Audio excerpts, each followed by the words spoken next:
भारत पर 12.5% अतिरिक्त tariff. Iran के साथ लड़ाई में फंस चुका अमेरिका युद्ध से बाहर निकलने के लिए लगातार कई तरह की पैंतरेबाजी करने में लगा हुआ है। ट्रंप खुद भी चाइना जा चुके हैं, लेकिन भारत की रूस के साथ नजदीकी अमेरिका बर्दाश्त नहीं कर पा रहा है और इस पर सोने पर सुहागा पुतिन के द्वारा अंतर्राष्ट्रीय मंच से भारत की सार्वजनिक प्रशंसा करना ट्रंप पचा नहीं पा रहे हैं। इसलिए भारत और अमेरिका के बीच ट्रेड डील फाइनल स्टेज पर होने के बावजूद अमेरिका ने 54 अन्य देशों के साथ भारत पर भी 12.5% अतिरिक्त टैरिफ लगाने का प्रस्ताव रखा है। अमेरिका के इस तरह के रवैये के बाद भारत ने भी कड़ा रुख अपनाया है। स्पेसएक्स के आईपीओ से पहले रोकी स्टारलिंक की मंजूरी।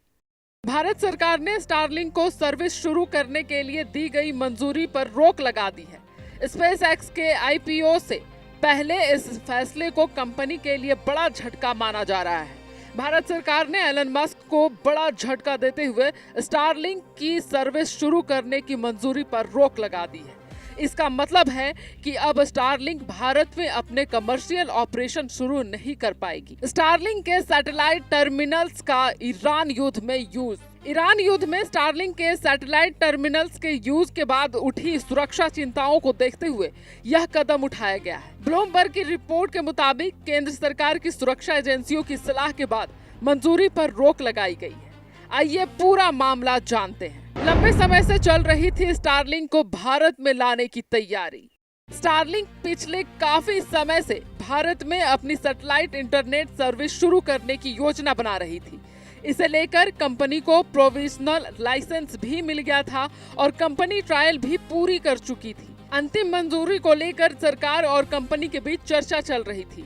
इसी बीच ईरान युद्ध के दौरान स्टारलिंक के सैटेलाइट टर्मिनल्स के यूज ने सरकार की चिंता बढ़ा दी है।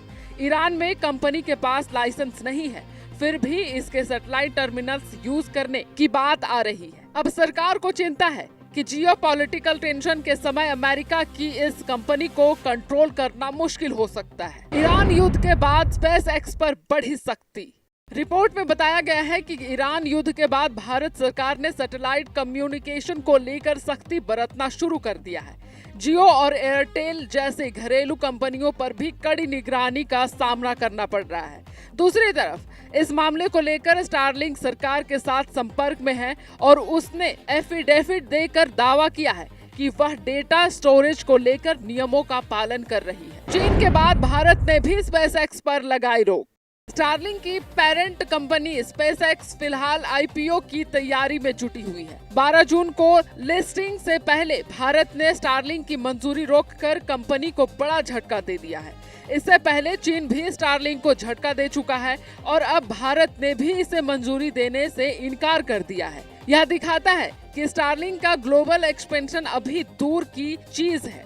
स्पेसएक्स के लिए झटका इसलिए भी बड़ा है क्योंकि स्टारलिंक उसकी कमाई का सबसे बड़ा साधन है और उसके आईपीओ की वैल्यूएशन बहुत हद तक स्टारलिंक पर डिपेंड करती है। अमेरिकी श्रमिकों को वैश्विक स्तर पर प्रतिस्पर्धा का सामना करना पड़ रहा।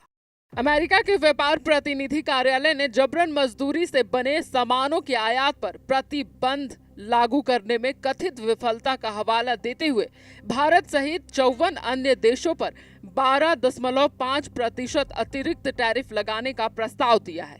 अमेरिकी प्रशासन के अनुसार इन 54 देशों की नीतियां ऐसी हैं जो जबरन मजदूरी से जुड़े उत्पादों के आयात पर प्रभावी रोक लगाने में विफल रही है, जिससे अमेरिकी श्रमिकों को वैश्विक स्तर पर अनुचित प्रतिस्पर्धा का सामना करना पड़ रहा है। भारत ने आरोपों को किया खारिज।